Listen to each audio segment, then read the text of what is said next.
Gotham need you.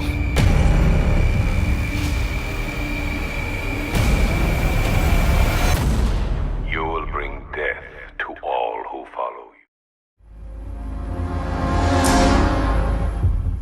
Hi guys, I'm Adam Rennerton for PlayStation Australia, and I'm delighted to be joined here today by Dax Skin of Rocksteady Studios.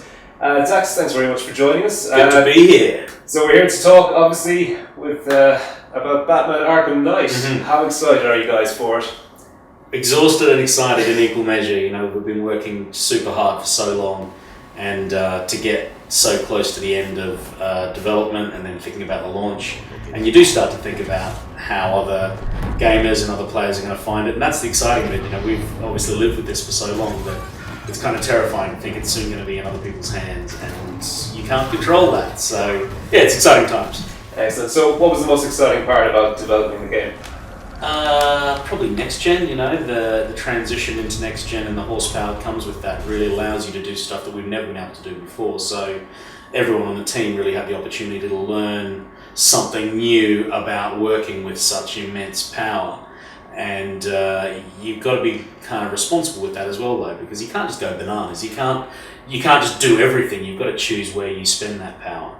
And for us, it was building out the entirety of Gotham City, integrating the Batmobile into Batman's movement in every other aspect of the game. So the fact that we could really add this final piece of the Batman puzzle that we'd always wanted to create, this sort of ultimate Batman experience, that's pretty exciting stuff. Yeah. So the Batmobile obviously is the big thing that's been introduced into this game. Yeah. So where did you draw inspiration for the handling of the Batmobile? I mean, what can users expect? The core inspiration was sort of Batman himself. You know, we didn't bring in a specialist driving team to do this. We used the existing artists and programmers and gameplay designers who have worked on the previous games, because we wanted the Batmobile to feel just like an extension of Batman himself.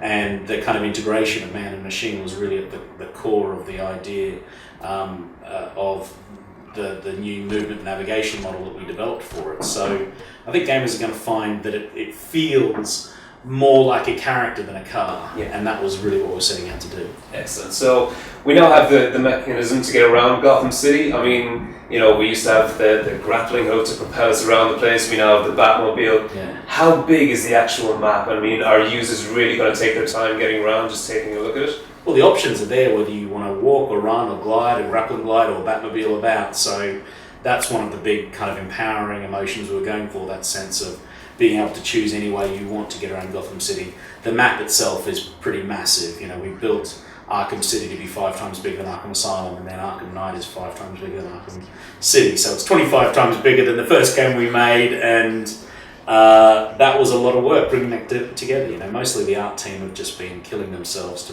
to handcraft every little detail to the sort of level of intricacy that I think gamers expect from a Rocksteady game.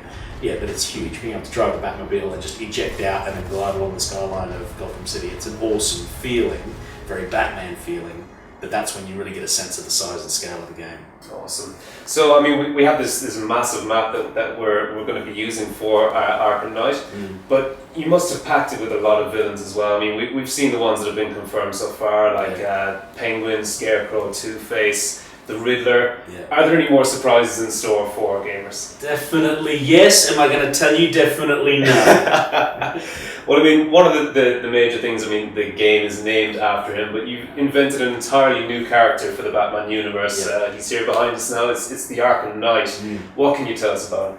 Well, not a lot, and there's a very good reason for that, because he is a brand new character that Batman knows very little about. And so for us creating an experience where gamers feel like they are the Batman, it's important that gamers don't have more information than Batman himself does. So we really wanted to ensure that we really restricted the amount of information that people have on this guy, so that as you're playing the game, you're learning about him in exactly the same way that Batman himself is learning about him. So we've had a few people saying, you know, why aren't you giving us all the details? And the answer to that is because it would be spoiling the experience. So we're not into spoiling the gameplay experience that we've created and worked so hard on. We want to make sure that people get their hands on the game and follow Batman's journey and his adventure for themselves. Well, I mean, you've created a new character for DC, essentially. I mean, that this has never been done before, really. So, I mean, how closely did you work with DC on the character, his backstory, how he integrated into the universe? Yeah, the guys at DC Comics obviously know character design like they can do it in their sleep. So we've got pretty good ideas about gameplay. They are the masters of character design, so it was a real collaboration between us and them to create a visual appearance that was reflective of his gameplay role. You know, he's the commander of this huge, vast and varied military force, so he had to look like a military commander, but at the same time his design is sort of mocking of Batman himself, with the ears and a few other components of his design on the upper torso. So it was really fun playing with those visual components so that they were reflective of his gameplay role in the game. So Scarecrow is back in this one, and he's bringing with him his Nightmare missions again, exclusively on PlayStation 4. Yeah. Are they as terrifying as they were in Arkham Asylum? Well, the moments in Arkham Asylum where little Batman goes up against a kind of massive Scarecrow in that platforming challenge are some of my favourite experiences in Arkham Asylum, and everyone on the team was like, you know, do we just do the same thing again, or do we mix it up, do we do something different? So the design was really an integration of the core visual appeal of that, which is this 100-foot Scarecrow. Because if Batman was in a room with Scarecrow, it wouldn't be much of a fight, right? I mean, Batman would just pound him. But having him turn into this massive, nightmarish visage it makes him just so much more threatening than he would actually be in real life. But then we wanted to integrate the big new feature, which is the Batmobile. So we've got the entire city represented in this horrendous, horrific, nightmarish way, and you're driving through it as it's sort of melting and falling apart in the Batmobile to get to Scarecrow in order to take on his sort of army of the undead and all of the military vehicular components that the Arkham Knight commands in the normal game then become these nightmarish versions of tanks and drones and choppers and that sort of thing. So yeah, I mean, it's pretty messed up stuff, no question about it. And there's an Aussie on board as well doing the voice acting for Scarecrow, so you have John Noble in charge of that. So we also have a number of returning characters and voice talents coming back. I mean, Nolan North, we have Troy Baker. Yeah. What's it like having this talent at your disposal? I mean, what do they bring to the games as a result? They bring the entire script to life. You know, the script itself is about 35,000 lines of dialogue, so it's a huge chunk of script that we write in-house, and then you never really know how it's all going to come together until you get into the recording booth and you start to get characters like Batman brought to life by Kevin Conroy, or Scarecrow brought to life by John Noble, and the quality that comes when you've got AAA voice actors is just sensational. You know, you can read the script and think, yeah, I can see that working, and then you hear it, and John Noble is terrifying as Scarecrow, and then we take his raw voice and add loads of post-processing on it, and then it becomes even more sinister. So that's when the game really starts to come alive. You know, you spend a lot of time building gameplay, but when professional voices go in that bring those characters to life, the game just quadruples in quality. It's amazing. Alfred, analyze the militia forces, troop deployments, equipment movements. I want to know exactly what I'm up against. Where's Scarecrow? Go to hell! Where is he? Talk! Or I'll crush every bone in your body. This demonstration used just 5 ounces of my latest toxin. Tomorrow will seem like child's play. In death, he has nothing left to fear. Your vengeance will come. All that remains is for you to watch as I drag your beloved Gotham into oblivion. So we've had a quote that there's only, and I stress the word only, 243 Riddler trophies in this. I mean, they were like gold dust in, or trying to attain them in Arkham City. So you kind of toned it down this time. Are there more Easter eggs and more hidden gems around the city this time around?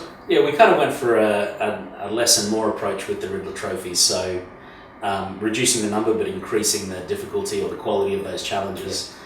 So I think gamers who are still hardcore Riddler trophy collectionists are probably still going to spend about the same amount of time finding them all because they're tougher challenges. But the role that the Riddler plays is massively expanded with the sort of subterranean Batmobile challenges that he's constructed and the Riddler trophies, as well as his informants out in the street. And for us, the whole Easter egg aspect of the game is more for us than anyone else. You know, that sort of hardcore, stupid Batman fan who just loves finding all the little connections to other characters and different aspects of Batman lore. We do that for ourselves more than anyone, and then we just get such great joy out of members of the community pointing out what they've found, and then the sort of speculation that triggers. So yeah, it's by no means like the core of the narrative experience of the game, but I think it's something that people sort of expect us to do, and we happily do it. So those connections between all the characters and things like that, I mean, was that something you really worked on, or did it just come naturally because you were fans of, you know, the Batman lore, you were fans of the previous games and everything to do with the Batman universe?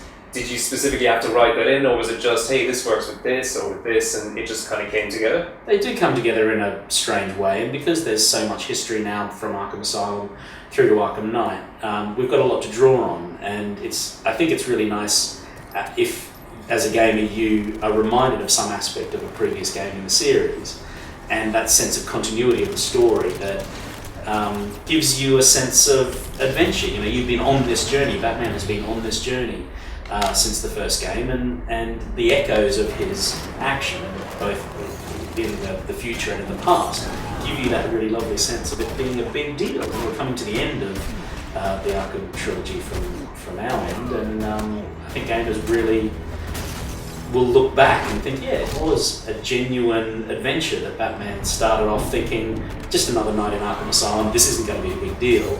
And then Joker's trap, and then everything that happened in Arkham Asylum, and then the implications from that flowing into Arkham City, and then the outcome of Arkham City flowing into Arkham Knight. Like, that's how you construct a trilogy. You can't just make 3 games on their own as standalone experiences. You have to think about all of those things, and that's where a lot of our energy goes. So this is the last Batman that Rocksteady Studios are undertaking. Does it close off? I mean, is this... Are you happy with where it's ended?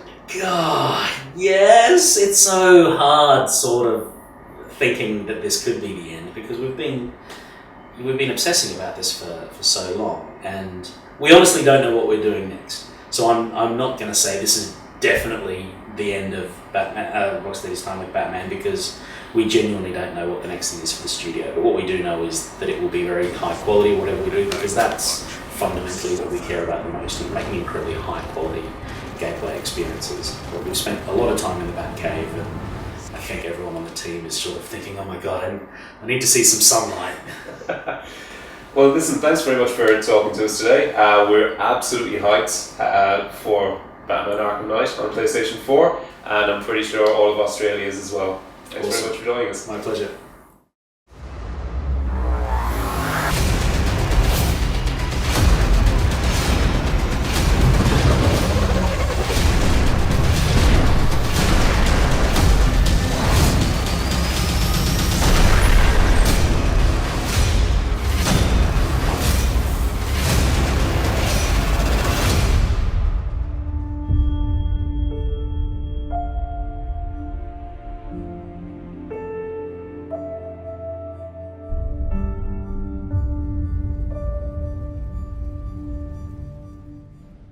Pre-order the limited edition PS4 today. This is for the players.